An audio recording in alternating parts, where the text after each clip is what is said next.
Welcome to what I believe is episode 4 of the exercise application assignment.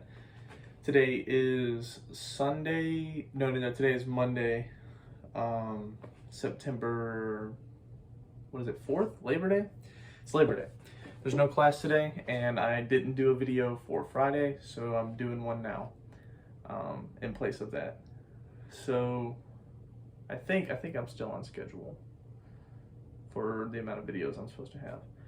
Anyways, basically what we covered in lecture on Friday, well, it wasn't really lecture, it was a TA-led session, and it was just a big review. We went up on the board and we drew out everything. And let's see, I'll talk about what I hit today in the gym. Today was, so we're really reverting back to the low volume type stuff, and felt pretty good, even though now I'm not used to it and I want to do more. But really, if I can force progression with, about 4 sets, I think for all my major muscle groups, I'm doing about 4 sets weekly, volume-wise, which obviously isn't the important part.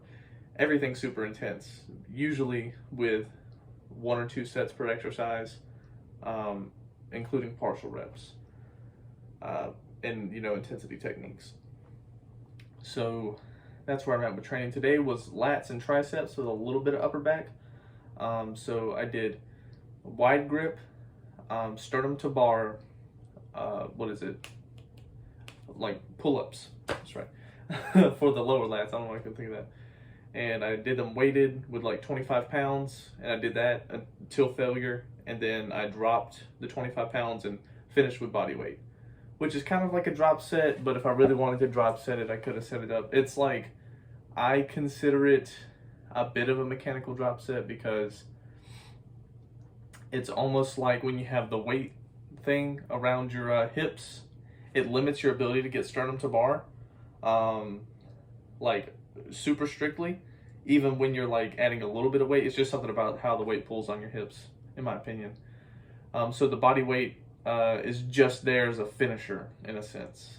And then after that, where did I go? I went to the neutral grip machine row, which I would have loved for it to be like, it's a chest supported machine row, and I would have loved for it to be like a cable version with chest support like we have here, but I was actually at the Planet Fitness in my hometown, so you don't always get what you want. But it was the machine row and it felt pretty decent. Did that each side, still 1 set, resting like 3 minutes in between sets. That way your phosphocreatine levels have time to recover before you hit your next set. Let's see, and then after that I did, I transitioned over to triceps. So I did dumbbell skull crushers, but I was like, this is me laid back on the bench doing dumbbell skull crushers, and then when I can't get any more on the positive, I bring it right here, press it up, force negatives. Then I did single arm tricep push downs. Gargantuan. Look at that angle. I don't know if these are actually going to wind up being watched. They're just going to be like, oh yeah, we have several videos here and they're not the same one. But it was feeling pretty juicy and jammy today. I'm not even going to lie. It was a very good workout. And then we is me and my mom, because when I go home, my mom always wants me to work out with her. Then I did the rear delt fly machine, which doesn't isolate the rear delts. Your traps are going to get some work, so I consider it an upper back movement. Because if you think about it, if you're really trying to get the most out of the movement, you're right here, you can stretch a little bit, you can stretch your back a little bit against the chest support. And then when you drive back, you're getting that rear delt action.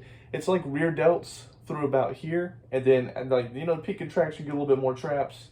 You get to stretch across the whole upper back. Get the rounded deltoid and a little bit of upper back action. I'm a little bit weak in my upper back. I go back and forth. Sometimes I feel like my lats aren't big enough. Sometimes I feel like my upper back isn't big enough.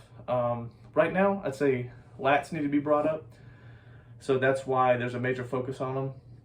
This sort of adjusted split that I'm going with. And then I finished on dumbbell pullovers, which is another lat movement. There's a little bit of chest action in there, but really it's just an excellent stretch for the lats and the serratus anterior. And I really dig the movement, you know, especially as a finisher. And that's why I also pair lats and triceps together, because when you move back, like you had the dumbbell, your elbows are tight, you're moving back like this, you're practically doing this pose like I would be up on stage. But I'm right here, my elbows are tight, and I'm drawing back. You're getting a stretch on the lats too, but you also get a little bit of stretch on the triceps. That's why I like pairing them together more than I do pairing biceps and back, because I feel like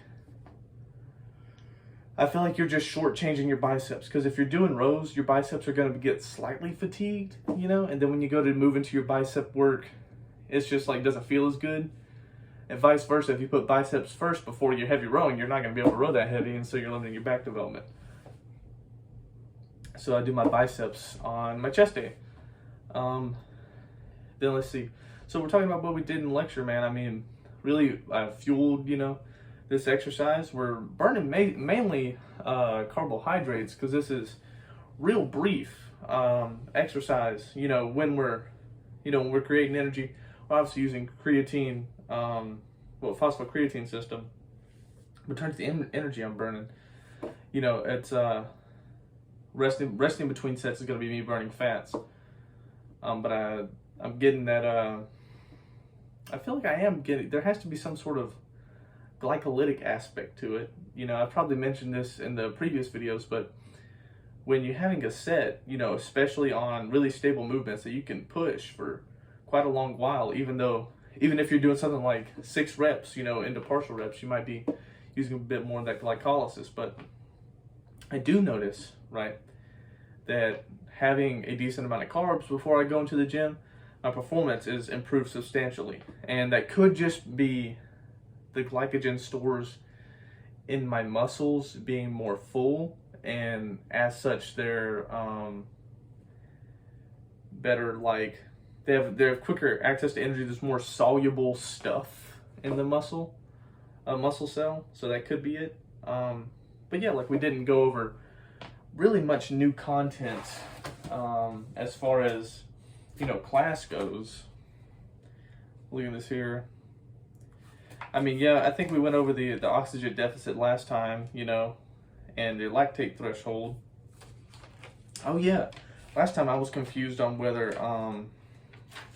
the lactate threshold applied to weightlifting, because when I read it in the book, it seemed to talk about aerobic exercise a lot and not very much about anaerobic exercise. So I was like, I wonder if lactate threshold applies there. And basically, let's see. It depends on, what is it?